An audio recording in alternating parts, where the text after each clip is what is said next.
A tragic shooting has sent shockwaves through the LGBTQ community. A Southern California clothing store owner, 66-year-old Laura Ann or Lori Carlton, was shot and killed after an argument about a rainbow pride flag hanging outside her business.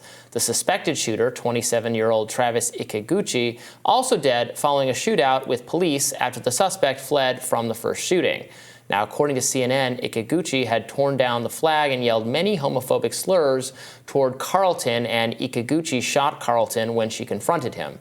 Now, while the official motive is still being investigated, police said in a news conference late Monday that the suspect had social media accounts containing anti-LGBTQ and anti-law enforcement material. Activists are blaming anti-LGBTQ rhetoric for the violence. Alejandra Carballo tweeted, quote, "The bigot who murdered the woman with a pride flag on her business is a Matt Walsh fan." This follows Matt Walsh going on a rant on his podcast saying that the pride flag deserves our disrespect. Matt Walsh is directly inspiring murder and terrorism. That's the rest of the quote from Alejandra. Here is the rant in question from Matt Walsh's podcast. Let's just put this plainly. The pride flag does not deserve our respect. In fact, it deserves our disrespect. It deserves our contempt and mockery. It is not the flag of gay people, okay? That's not what it is. Gay people in America, they already have a flag. It's called the American flag. It's the flag we all share or are supposed to share. The pride flag, which was invented by a far-left activist drag queen, represents not a person or a people or a community, but an agenda, a political and cultural agenda. It always has. It has from the very beginning. It still does now. And today, nearly all of the most depraved and perverse attacks on children, on tradition, on decency, on common sense are waged under this banner. So, first, it's worth noting Carlton was a mother of 9 in a blended family. She seems to have been really beloved by her community. But notably, this wasn't the first time she had had some disagreements over this flag. In the 2 years since she opened the store, her children told the press that vandals had on several occasions ripped down pride flags hanging outside. Each time they say her mother would replace them with bigger ones. Now, I'm really interested. I'm really curious about Matt Walsh's framing here. It does appear from the social media that the killer, he did watch Matt Walsh. He was a follower and a fan of Matt Walsh. So there is a more close connection here than in some other cases where people say some shooter just happened to maybe like Tucker or, you know, the connection isn't really proven. We don't know if they watched this particular clip, but they did express that they were fans of Matt Walsh, and Matt Walsh is kind of unequivocally making a very strong statement about how he's linking the pride flag not to gay people, but to a perverse agenda that is exploitative of children. Now, you know, what does one do with that? What does one do with that? I mean, look, I don't agree with Matt Walsh's views on LGBT issues or what he said in that rant. I don't agree with it. So he didn't call on people to harass store owners or violate other people's property. You shouldn't mess with someone else's property. If somebody puts a pride flag up in their store, that's their business. Or a non-pride or a whatever flag. It's their business. It's not your business. It's not. You can't. In fact, we're very concerned about disrespecting small businesses and crime and shoplifting and all those things going on. So this is not something that should be encouraged, obviously. And then murder, violent confrontation should not be encouraged. Do I think people like Matt Walsh should rein in their rhetoric on this? Of course, I don't even agree with the underlying rhetoric. So what do you want me to say? Yeah, now, the argument that he's making about flags seems to be really befuddling to me. There is no pride flag, he says. Gay people, pride flag isn't for gay people because gay people have the American flag. That's the flag under which we all are represented, and that flag represents people as opposed to an ideology, as though we don't have like political ideologies in the United States of America, and there's a non-American imperialism and all of these things that we export around the globe. Never mind. He's saying the American flag represents human beings, no politics, and that the gay flag, because he said so, does not represent human beings. It represents politics. And particularly, it represents a pernicious politics that is about molesting children. Yeah, I don't agree with this, so I don't even really want to address or argue about it with you. Here's my... Well, I don't argue about it with you, but it does seem to me, I'm wrestling with this, because you and I have both sat here and said, well, it obviously isn't the fault of some podcaster or whatever if a depraved individual decides to escalate something into murder, right? Mm-hmm. And I generally speaking, believe that we should be very careful in making those kinds of accusations. This is a horrible thing that happened. And this person is a killer, and I'm glad that I expect the police responded in the appropriate manner. But we're talking about this, right? Or we're nationally interested in this, or Alejandra Caballo, whoever you cited, is interested in this because it's one of the rare killings that has a very discernible or traceable political agenda. I mean, there have been 161 homicides in D.C. this year. It's going to be the highest year for homicides, in a long, long, long time.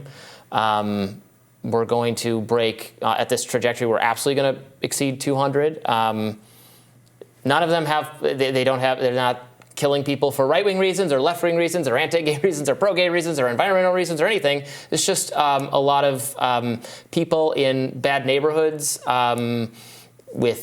engaged in crime or antisocial activity, killing each other, killing bystanders, violence in the middle of the night. So your question is why talk about this one? Yeah.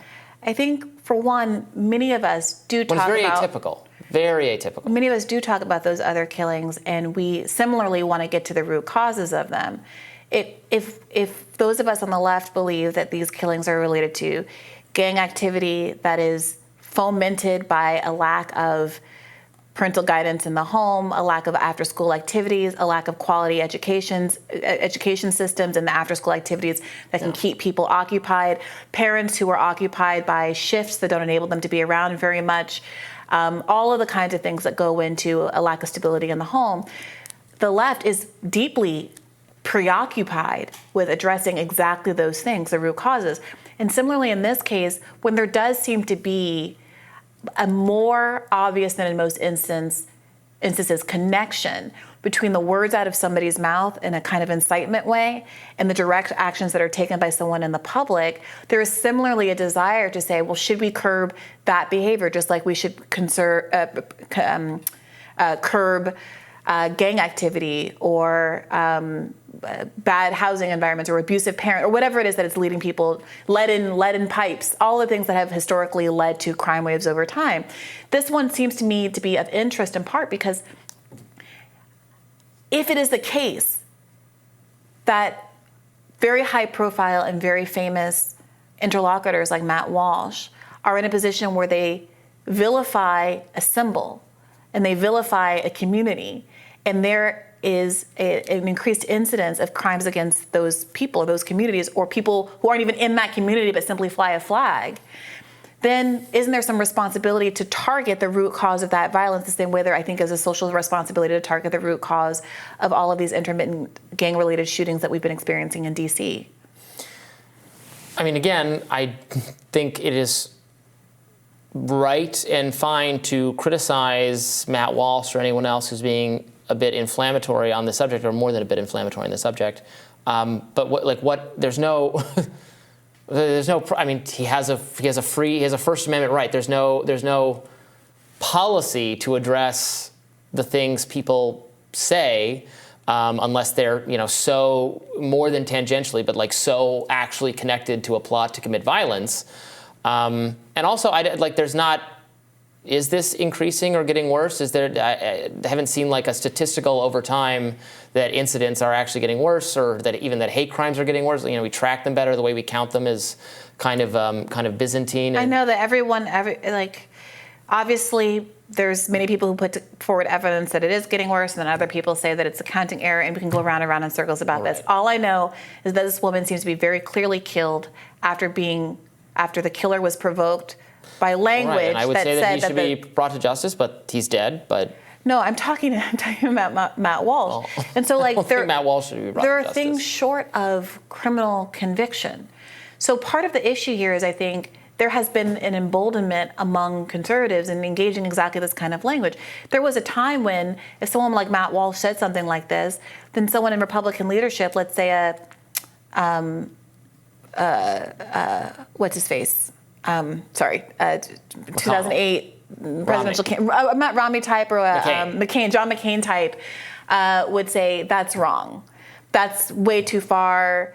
LGBT people are Americans, and I want to govern them and treat them fairly among all other people. Things like that. He He does. marched in a Black Lives Matter parade. He does. But what has happened is that the very few people like that existed are either dead or so far pushed to the margins of the Republican Party that you don't get any kind of moderating influence. I'm not talking about criminal penalties or criminalizing speech or anything on Matt Walsh, but there's no social consequences among conservatives to saying that people who fly pride flags are akin to child molesters. And it's leading, I think, in some ways, Matt Walsh would be better served if there was more kind of social policing and conditioning within his own community, short of obviously infringing upon his speech rights. He would be more credible. He wouldn't have to now deal with the firestorm he's about to face for being accused of inciting violence. And frankly, he's given a lot of energy and legitimacy to claims by some liberals that I don't generally agree with about how words are violence and how there are all of these negative implications that can come from people doing certain kinds of speech. I mean, if you don't want to have to But there is not all this speech-based violence. There is very little speech-based violence, or politically, speech is a broad category, but violence because there's very I hate you for your ideas. There's very little child kidnapping, and there's very little violence in suburban neighborhoods, and all of the things that the news is alarmist about every single day are not the biggest problems in the country, and yet here we are. And there's an entire political system that is motivated by people's perception of their safety. And to say that gay people and the straight people who love them, or at least support them, shouldn't be similarly motivated by someone with a huge multi-million following walking around saying that to fly a gay flag is akin to promoting child pedophilia and not have to live with the consequences. Even short of murdering somebody, there are consequences to going around saying that people who support gay people through flying a rainbow flag are akin to wanting to molest and abuse children. I mean, you have an entire Catholic Church that for years was dragged through the courts with criminal penalties for people who were demonstrably abusing children. And I would never deign to besmirch an individual Catholic person because of the sins of these institutional actors. And that this man is sitting here saying the presence of a flag on your store basically makes you a child molester, and therefore this hop, skip, and jump to you deserve to die, frankly, isn't that big because of how we all rightly feel about child molesters. I mean, I don't know. I just think that's this kind of thing is something that the anti-woke conservatives are going to have to deal with. And I'd be really interested to see our reporters going to ask anti-woke presidential candidates about an instance like this. Do they disapprove of Matt Walsh's language and the killer's actions? I mean, even that, you can say, well, of course they should. Of course they do. That should be an easy layup. I agree, it should be an easy layup. But we have not had those kind of statements come out in instances like this in the last few years. And I frankly think that if they did, there would be a reset for conservatives that would actually improve their legitimacy and their political chances, because I don't think anybody wants a world where flying a gay flag or being an ally to a gay person is so deeply stigmatized that you can risk being shot in front of your own store simply for flying a flag. Well, like, obviously I agree with that. These are not my views on any of these subjects or issues. But okay. Well, it remains the case. You can fly that. I mean, people do it everywhere, and very rarely in this country are people killed for That's horrifying. those reasons. This is a kind of terrorism. I wouldn't blame anybody for being afraid to fly a flag if something like this can happen in California. That's horrifying. But it's statistically, it's not very. But that's not how terrorism works. Ultimately, there were only how many lynchings that existed, a few thousand or whatever it was. I don't mean to minimize the number, but in terms of the population size, but you create an atmosphere of fear where it can happen to you. And so you curb your behavior. That's the whole point of terrorism. There was only one 9/11, but look at how it changed all of our policies with respect to the TSA and all of these kinds of frankly. things. So this is all. Well, that's why I put in. That's a good example of why these things need to be put in perspective, so we don't go over our skis and get ourselves into policies that are illiberal.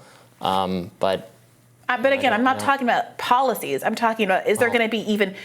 We won't have to get to a conversation, I think, of what is allowed. If there could just be a conversation among people within Matt Walsh's own community about what is moral and right.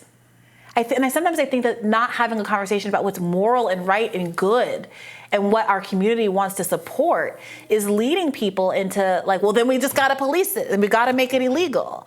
And I agree, that's not constructive. That's a slippery slope as well. Yeah, I'm not his handler. I don't work with him. I'm often accused of working with him because I have a coworker at Reason whose name is Matt Welch, and I can't tell you how many times bookers for shows have asked, "Oh, you work with Matt Walsh? Can you get?" Nope, totally different people, totally different sets of views. Yeah. Well, thanks for calling that one to our national attention. We'll have more Rising right after this.